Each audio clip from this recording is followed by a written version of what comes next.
Welcome to our podcast. I'm Barry Leitch, known to the Zulus as Mkomasigcwala ngomoya. Somebody nesihamba umgodi sangahlala sahlalisa izingoma nezimfene. That's all got to do with porcupines and floods and baboons and ant bears, all that, and I'll explain it in another podcast. In the meantime, what we're going to talk about today is how we take this tanned hide and we turn it into art which tells a story. The story of the wisdom of the wilds of Zululand in southern Africa. We're a small art and decor cottage industry, and some of our best crafters still live in these remote valleys lost in time. Getting to these wild places is always an adventure. I'm like a silverback gorilla who leads our creative troupe. Come with me, I'm going to show you some of what we do in our gallery right here.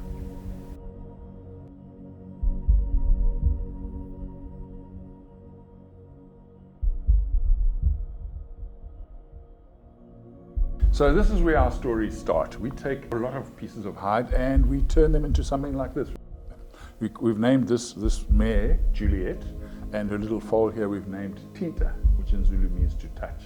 You'll see that the detail we do here is to create 3D, and each and every one of these little lines that create the 3D, which basically are a shadow and light effect, have been sewn very, very tightly so that this piece of art will stand forever. These horses we call Basuto ponies. They're indigenous to South Africa, having been bred and honed in the high mountains of Lesotho, which is part of the Drakensberg range. So they're acclimatized to going along impossible little trails, and they're used to that and carrying human beings late at night in the dark, etc. So amazing animals. There was a little trading store, and always outside this trading store was a little cripple boy. He was about 6 and he had a little crutch and he couldn't play with other kids. And Tinta was always very inquisitive about him, and they created a little bond. Tinta would walk up and nuzzle him, and it just shows that whole thing of horses having a lot of compassion. And so that's what comes through in this piece right here. For us, the beauty of a piece like this is that these colors really are the paintbrush of Africa, by using these multicolored indigenous cattle called the Nguni. So they become our paintbrush, and that's how we create it. So if one has this in one's home, one's got a piece of Africa, and you've got an organic piece of Africa. These hides come from deep Zululand. They're a byproduct of the cattle that are farmed by the tribes people out there. So one's got something which goes way beyond a painting on a piece of canvas. It's actually something very tactile and very beautiful that you actually can stroke with one's hand like this, because it's for real. So all of this is happening in the rolling hills of Zululand, if you can just imagine that. We used to go down to the game area, the wild areas where there's game. It's not inside a game reserve, but it's just part of the vast open area. Alongside them follows the game reserve. The beauty of riding a horse amongst game, and even at night, because horses have got better eyesight in the middle of the night, as long as there's a bit of a moon, than we humans have got in daytime. They've got extraordinary night vision. And one gets very close to animals in the daytime as well, because at the end of the day, the horse is able to act very naturally, and it's used to living with wild animals. And its smell, its natural smell it's got. Horses have got a sweaty smell if they've been riding a long distance. Masks the smell of yourself as a human being. So you find yourself getting with meters of something like a buffalo, for example. I wouldn't risk it with lions. Plus, horses get very tetchy and nervous if they smell lions. But it gives one a completely different viewing experience to be going out there on a horse. And one trusts their instincts, especially in the night time. Because we used to ride in the night quite often. If we're coming back, we'd come through these wilderness areas. And you just make out the outlines of the game. And the horses go right close past. So you see a beautiful kudu, a very shy animal, with the big horns like this. You see it close up, which is quite extraordinary because you're on horseback. And because you trust the horse that you're on. The horse trusts you and you trust the horse. We also have it as floor art, where it's all perfectly sewn in exactly the same way, and one can walk over it. This is pretty much for one's lifetime, and your children's lifetime, and your grandchildren's lifetime, and none of the stitching will come adrift like this. So the same kind of horse, just executed slightly differently, but it's the same range because it's the same personality. And it's on this beautiful, sewn directly onto a beautiful full piece of hide. In these vast areas I was talking about adjacent to the game reserve, when I was growing up and when I was a young man, white rhino were plentiful. and they would graze alongside the indigenous cattle out in the bush. And once a month, we would need to muster these huge herds of indigenous cattle so they could be counted and treated, whatever the case may be. But in mustering, which we did on horseback, the white rhinos would be swept up in this muster with all the dust and the whips and the calling, yeah, baby, boo, yeah, what have you. The rhinos who knew the cattle very well would simply come in with the cattle. And one couldn't really see where the rhinos were because of all the dust. And the horses were very bold. They are bold. Basuto ponies are bold and trustworthy. So the closer we got to the handling pens, the rhinos would suddenly think, hey, this is a bad idea. Spin around. And you're riding along on your horse in the dust, and suddenly you've got this rhino charging at you. And that's where you see this nerves of steel these horses have. You just maneuver it, sidestep the rhino. The rhino is not malicious. Thunders past, and you carry on driving the rest of the cattle in. I found that thrilling, that experience of a wild animal on horseback in that kind of adrenaline-driven situation. So these hills and mountains I'm talking about are called KwaZulu, which in isiZulu means the place of heaven. And indeed it is a place of heaven. Having been made from real cowhide, it really does bring the wild outdoors into one's home. This is unique and one-of-a-kind handmade genre. Our art is durable, rugged and long-lasting. Our hide is ethically sourced and has certificates for export. We have all lived in the cradle of nature, and that comes through in our art.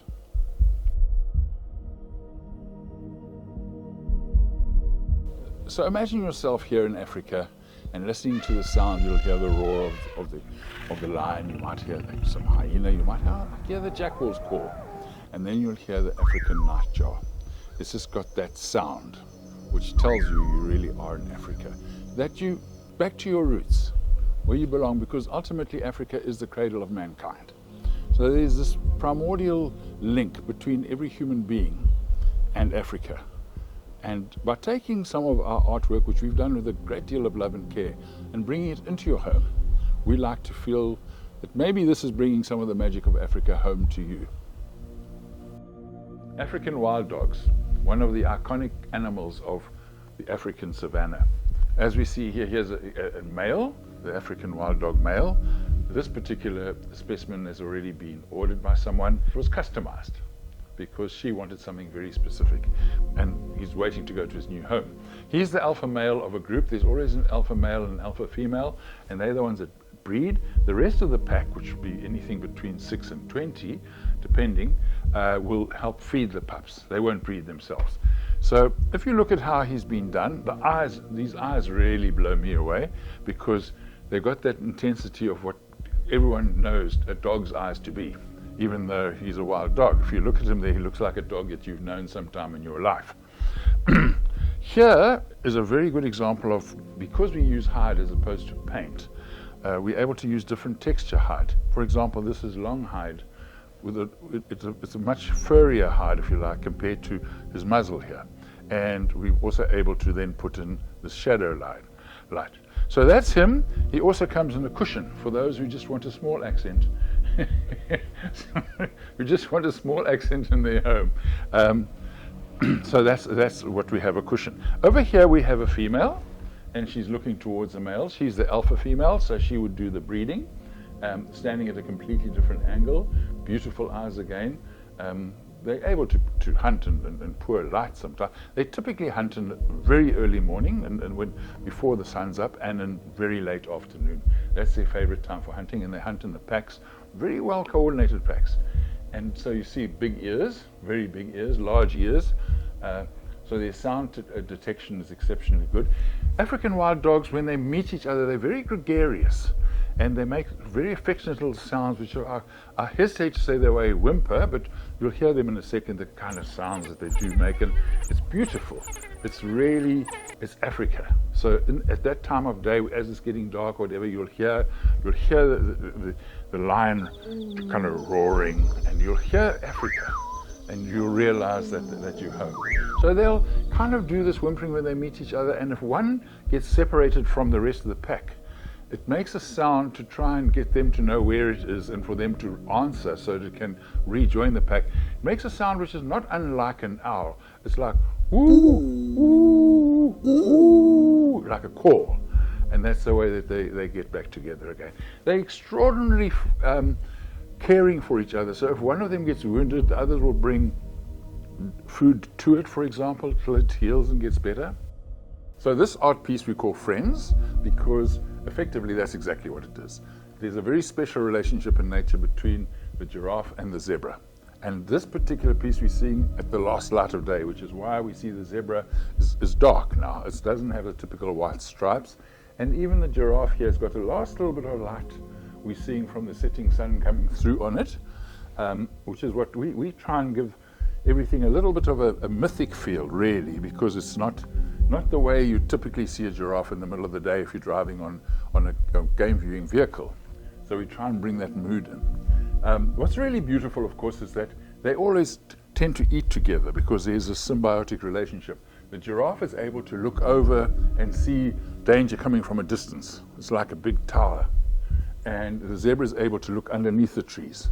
So it works for both of them, really. It works particularly well for the zebra. And whenever one finds them eating together, you find that the zebras do much better than ordinary zebras that haven't got that cover, if you like, because they're more relaxed.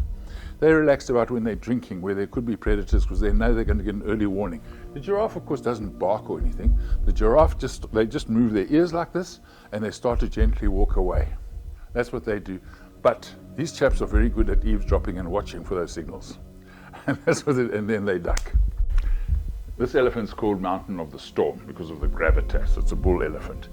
A very good example of the trunk coming down here in various shades of grey with light brown.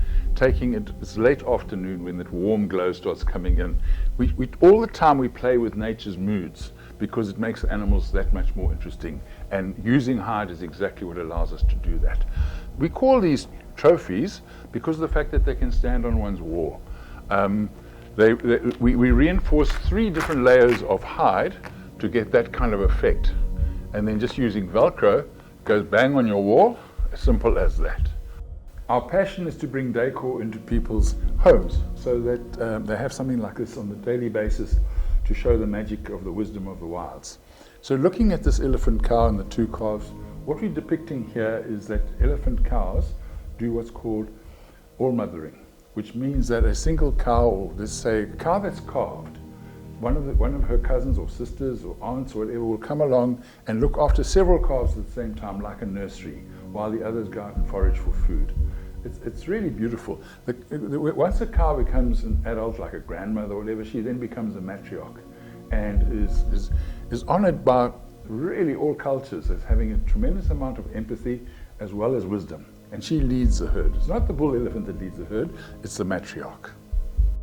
One of the favorite quotes of our very beloved President Nelson Mandela, we call him Madiba, was that courage is not he who feels no fear, but he who overcomes the fear. Talking of which, this is a Zulu battle shield we've depicted here, and these are 2 leopards. They stand for the fact that the regiments all had names. And in 1879, the Zulus famously defeated the British at a battle called Isandlwana, when the British had invaded. And one of the regiments was called Den of the Leopard. The leopard is iconic when it comes to bravery, and there are songs, for example, Kulegele Bongayo, which means we salute the one who growls. And that's all about backing yourself, which comes down to courage. So it becomes an icon, it becomes an aspiration, it becomes a talisman for warriors in the field. As artists, we're also inspired by animals from other countries. For example, the bald eagle of America, and its absolute beauty and power and strength and what it stands for.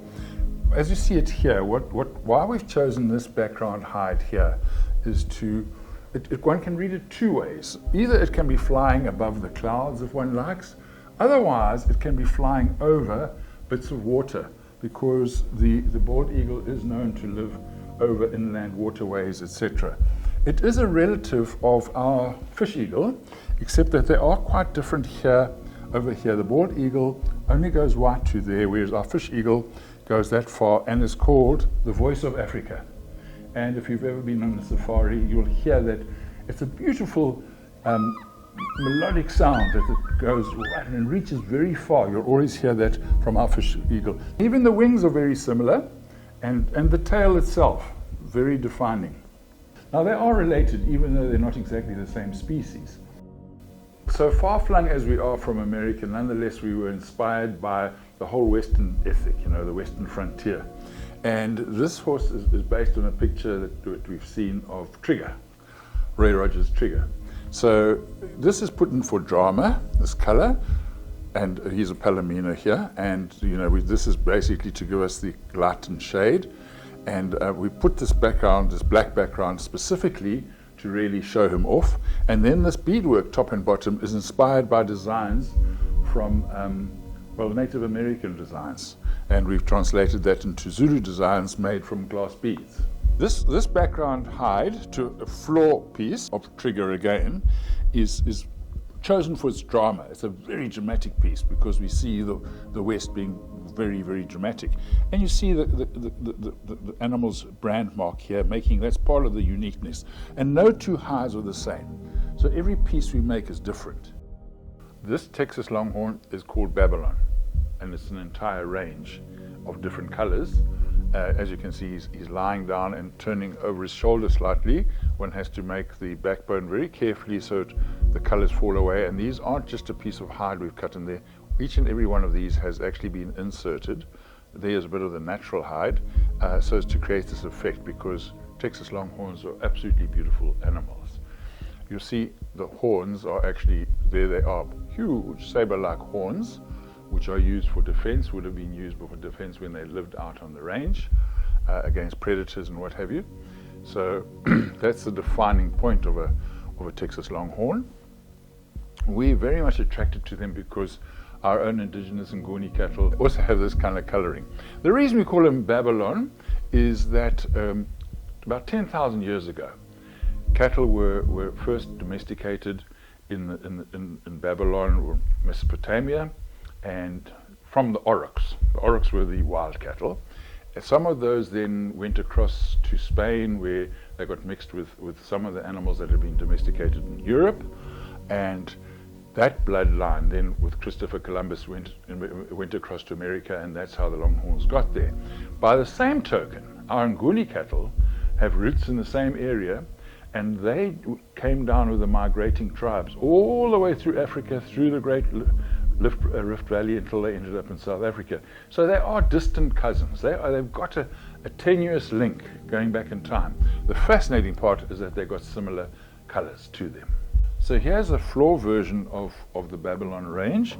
You can see he's lying here, and this defines the back coming forward. You'll notice here that we've inserted black pieces here. So with the red, the white, and the black, in South Africa we would call this a tricolor. The three colors. And the horns here are particularly impressive if you look at his horns right here. In this piece here, this cow is a Longhorn, Texas Longhorn, and she's vigilant. She's looking out for any potential danger. She would be living out not in a paddock or not in a pasture or anything. She'd be living out in the wild. So that's where the Texas Longhorn gets very close to nature, and it acts like really like a wild animal, if you like. So she's got to protect the calves from anything that comes with these horns of hers. These are still small because she's a youngish cow. So she would be looking after an entire little nursery of calves if she was out there, because the other mothers would be off eating. It's a communal mothering situation we have with quite a lot of wild animals. So because of the ability to exist out on the range, the Longhorns have also got that. And in order to create the beauty of Longhorns, we have brought in different colors here. As you see here, we're giving her almost like a necklace of color, if you like.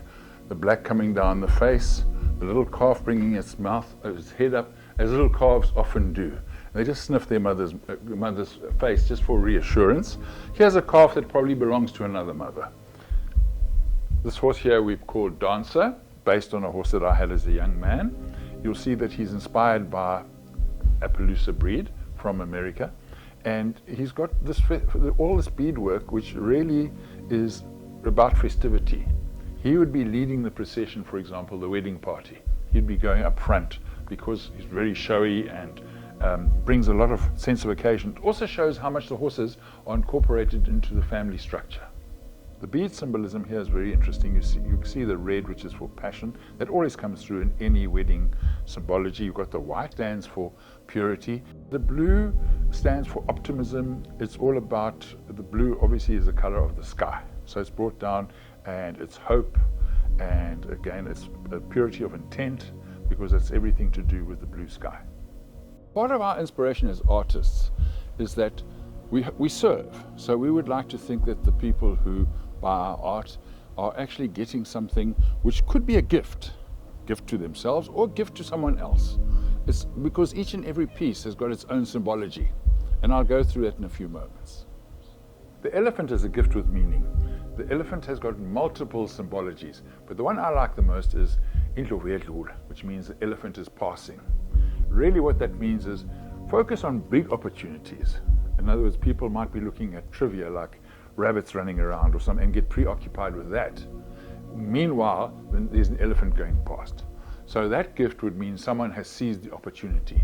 Someone has seized the big thing that they can grasp, and that's the elephant ultimately, because that's the biggest prize you can get in the bushveld. Symbolic gifts, the wild dog. The beauty of that is the tenacity. The dog that follows right till the end, chasing the prey, till the prey actually even disappears over the horizon. But that one dog out of the whole pack, the rest of the pack might have given up, but that dog hangs in.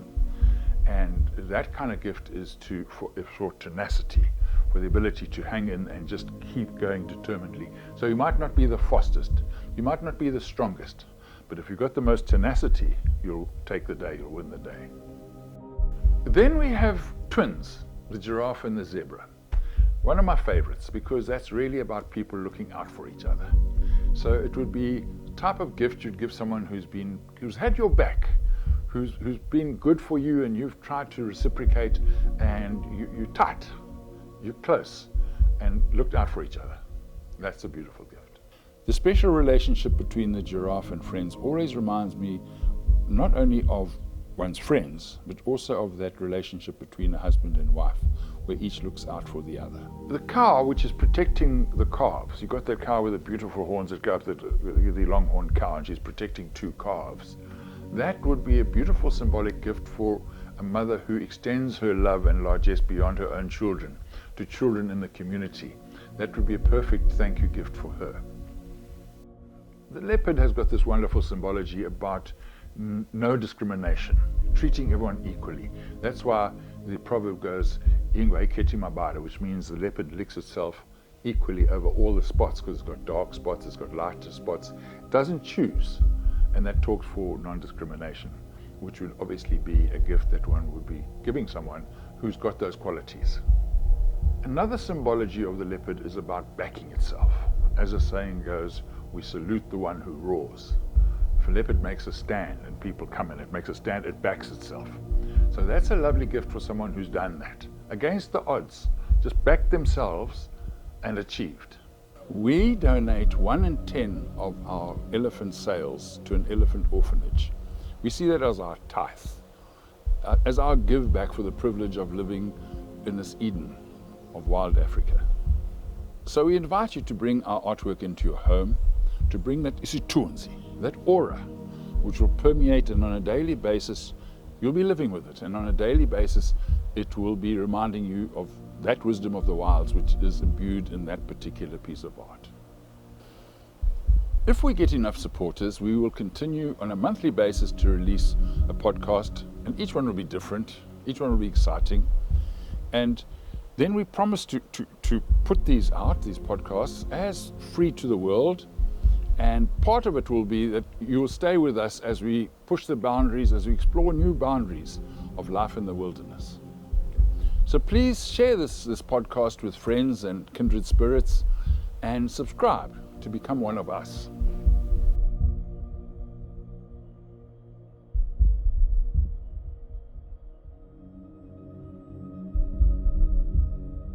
The colorful hides of the Nguni cattle are indeed the paintbrush of Africa, making our art form unique in the world. This is Barry the Silverback signing out. Thank you very much for being with us on this podcast, and we'll see you on the next one.